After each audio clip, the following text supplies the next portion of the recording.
Bon, alors tout de suite, on reçoit Mme Lalande, Sylvie Lalande, qui est la présidente démissionnaire de Capital Régional et Coopérative Desjardins, qui vient tout juste d'arriver en studio. Bonsoir, Mme Lalande. Bonsoir, M. Fillon. Merci de votre patience. Question très simple. Oui. Pourquoi vous démissionnez?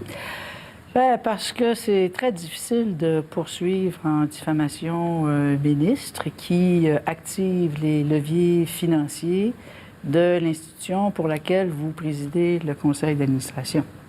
Alors, mordre la main qui nous nourrit, c'est pas une situation confortable pour personne. Parce que Desjardins n'était pas à l'aise avec le fait que vous ayez déposé une mise en demeure à l'endroit de M. Fitzgibbon? Bien, je pense que tout le monde aurait souhaité d'abord que le ministre s'excuse rapidement, ce qui nous aurait donné la chance de passer à autre chose. Mais comme je n'ai pas reçu d'excuses formelles, j'ai dû prendre ma décision et faire un choix. Et j'ai fait le choix de regagner mon intégrité, de m'attaquer dès maintenant à rétablir ma réputation et mon intégrité. C'est le choix que j'ai fait, qui était incompatible avec le fait de demeurer comme président du conseil. Mais si vous avez raison qu'il n'y a pas de conflit d'intérêt ou qu'il n'y a pas d'apparence de conflit d'intérêt, pourquoi partir?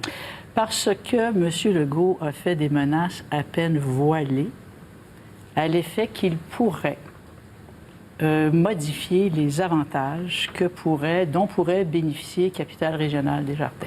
Alors, M. Legault a dit que les programmes, il faut toujours réexaminer les programmes, faisant écho donc aux crédits d'impôt qui sont disponibles pour Desjardins Capital de risque et le Fonds de solidarité FTQ. Vous considérez que c'est donc une menace? À peine voilée. À peine voilée. Tout à fait. Et donc, pour cette raison-là, vous démissionnez? Oui. Je ne veux pas mettre davantage d'autres parties prenantes au cœur de cette tempête médiatique-là qui, dans le fond, concerne plus directement M. Fitzgibbon et moi au premier plan.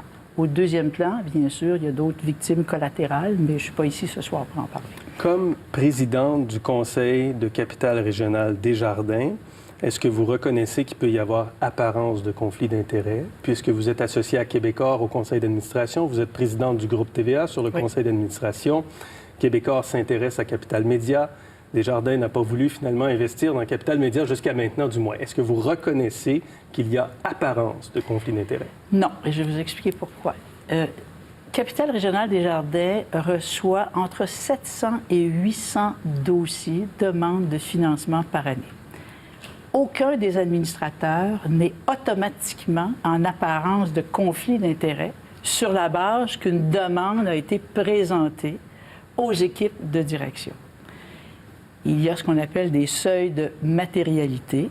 Le seuil de matérialité du dossier de Groupe Capital Média était tel qu'il ne passait même pas par un comité d'investissement qui est un niveau inférieur au dossier que regarde le conseil d'administration. Alors, c'est comme je disais aux gens de la Caisse de dépôt qui sont dans votre émission ce soir, c'est comme lorsque M. Fitzgibbon était au conseil de la Caisse de dépôt, c'est comme si tous les dossiers qui entraient en demande de financement à la Caisse de dépôt, que lui et les autres administrateurs du conseil se trouvaient automatiquement en apparence de conflit d'intérêts parce qu'il y a eu une demande. La demande ne s'est jamais rendue à la grille de départ. Mais est-ce qu'il n'y a pas quand même un pouvoir d'influence de votre part?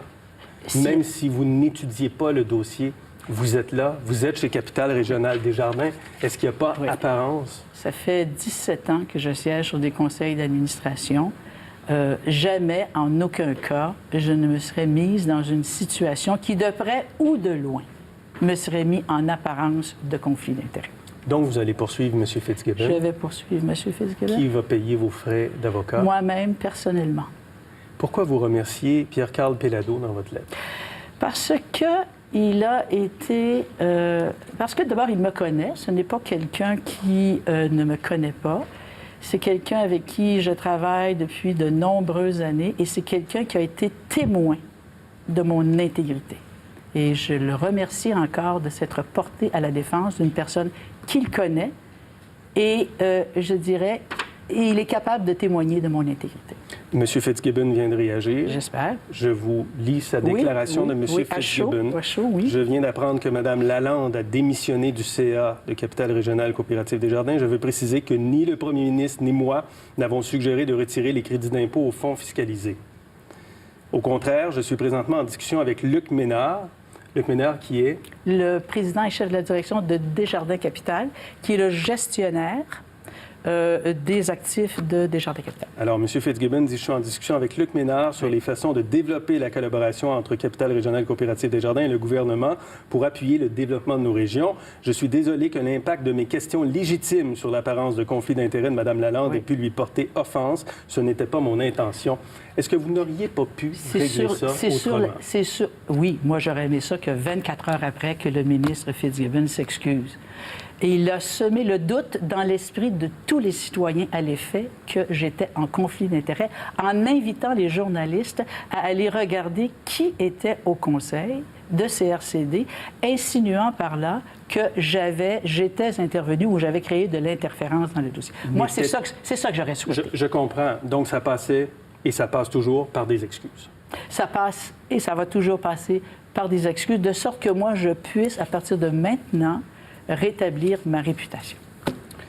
Est-ce que vous êtes d'accord avec Pierre-Carl Péladeau, comme quoi Pierre Fitzgibbon a tenu des propos rétrogrades à votre endroit? J'ai lu la lettre que M. Péladeau a envoyée à M. François Legault. Et dans cette lettre-là, encore une fois, M.